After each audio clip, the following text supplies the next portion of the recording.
Hello les amis, je vous retrouve pour une nouvelle vidéo sur le football français et la Ligue 2 et je vais vous présenter le match Valenciennes contre Quevilly en métropole. C'est un match qui a lieu ce vendredi 10 mai 2024 à 20h45 pour le compte de la 37e journée du championnat de France de football de Ligue 2 saison 2023-2024. Alors Valenciennes, c'est le 20e du classement qui reçoit Quevilly en métropole le 18e. Donc dans cette vidéo, on va revenir sur le classement de la Ligue 2, également les meilleurs buteurs et passeurs de Ligue 2 ainsi que tous les résultats et stats de tous les matchs joués, toutes compétitions confondues depuis le début de la saison par ces deux équipes. Et on terminera par les compositions d'équipe et tactiques éventuelles, ce qui nous permettra d'avoir une idée, une tendance à ce match. Pour ceux qui souhaitent voir ce match à la télé, sachez que vous pouvez le voir sur Prime Video. Alors au classement, on a donc Valenciennes qui est dernier de Ligue 2 avec 20 points en 23 points en 35 matchs. Pardon. Ils ont 4 victoires, 11 nuls, 20 défaites, 23 buts marqués, 50 encaissés, moins 27 de différence de but. Ça fait déjà pas mal de journées qui sont sûres de descendre en national. Donc ils sont plutôt en train de préparer la saison prochaine. C'est vrai qu'ils ont fait une très mauvaise saison malgré le fait qu'ils étaient en demi-finale de Coupe de France.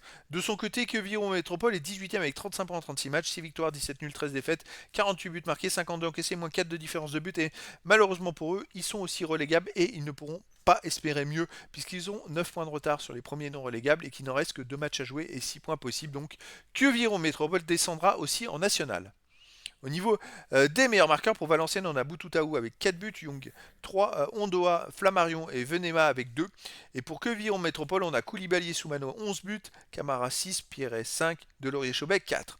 Pour les meilleurs passeurs pour Valenciennes, on a Lillepo avec 3, Young, Flammarion, Clocart 2 et des joueurs à une passe ensuite. Et pour Quevilly Métropole, on a Camara et Delorier-Chaubet avec 5 passes décisives, Yadé Sangare Kadiou avec 3. Les résultats toutes compétitions confondues cette saison, Valenciennes 42 matchs joués, 8 victoires, 13 nuls, 21 défaites, 33 buts marqués, 57 encaissés, moins 24 de différence de but. Valenciennes étonnamment reste sur 2 victoires d'affilée, 2-0 et 1-0 à domicile. Alors c'est vrai que bon, il y a du mieux, mais j'ai pas le dernier résultat d'ailleurs. Bon, c'est comme ça. J'ai pas la 36e journée. Je sais pas pourquoi j'ai pas la 36e journée. Je me demande s'il n'y a pas eu, il y avait pas un souci de résultat. Mais bon, c'est comme ça. Valenciennes, je dirais que termine mieux la saison, faire 2 victoires de suite sans prendre de but, c'est quand même plutôt intéressant. Je vais quand même essayer de un petit peu sonder parce que pour les derniers matchs, c'est vrai que alors moi je pense sérieusement qu'ils ont été énormément fatigués par la Coupe de France, où ils ont été quand même en demi-finale. C'est un enchaînement de matchs, ça rajoutait des matchs en semaine, en plus de leurs matchs le week-end. C'est vrai que à cause de ça, je dirais qu'ils ont manqué d'énergie. Voilà. En fait, c'était suite au match à 3 le week-end dernier où il y a eu un partout et à 3 minutes de la fin, il y a eu un débordement des supporters, ce qui fait que le match, le score n'a pas été validé, mais je pense que Valenciennes aura les 3 points sur tapis vert, ce qui fait que pour un dernier, ils vont se retrouver avec 3 victoires d'affilée. C'est assez étonnant.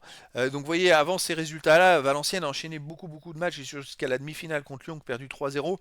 Ils avaient du mal à enchaîner les deux. Allier le championnat et la coupe, c'était compliqué. Ils ont quand même fait 0-0 à Auxerre, 0-0 chez eux contre Angers, deux des 3 premières équipes. C'est quand même plutôt fort.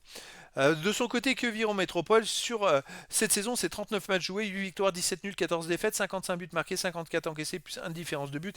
Mais il reste sur une défaite, il reste même sur 4 matchs de suite sans victoire avec 3 nuls et une défaite.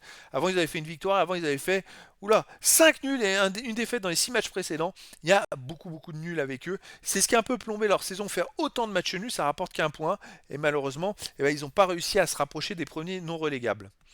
À domicile, donc Valenciennes reste sur 2 victoires de suite, sans prendre de but. C'est assez inédit et assez incroyable.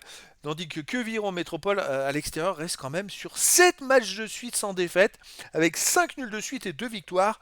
C'est incroyable qu'ils soient relégables avec une telle série. Et dans ces matchs-là, d'ailleurs, il y a eu quand même 4 matchs où ils n'ont pas encaissé de but à l'extérieur, sur les 7. Et il y a eu 3 fois 0-0 également. Donc voilà. Au niveau des compos d'équipe et tactique pour Valenciennes, on aurait du 4-2-3. Un gardien Louchet, défense Linguet, Sanda, Cufo, Basse, milieu de terrain défensif Ondoa, Bansé, milieu offensif et ailier, Amash, Flammarion, Oyevuzi, attaquant Young. Et pour Quevilly en métropole, on aurait du 4-3 gardien, Leroy, défense pendant, Sissoko, Matisse, Cissé, milieu de terrain Gbel, Pierret, Cadiou, attaquant Camara, Soumano et Delorier-Chaubet. Donc voilà les amis, le décor est planté entre ces deux équipes qui n'ont plus rien à jouer si ce n'est préparer la prochaine saison, surtout que les deux équipes vont se retrouver toutes les deux en national et se réaffronteront la prochaine saison. Donc je vous donne rendez-vous ce vendredi 10 mai 2024 à 20h45 pour le match de la 37e journée du championnat de France de football de Ligue 2 saison 2023-2024. Valenciennes, le 20e du classement, reçoit Quevilly en métropole, le 18e. Voilà les amis, je vous dis à très bientôt pour une nouvelle vidéo.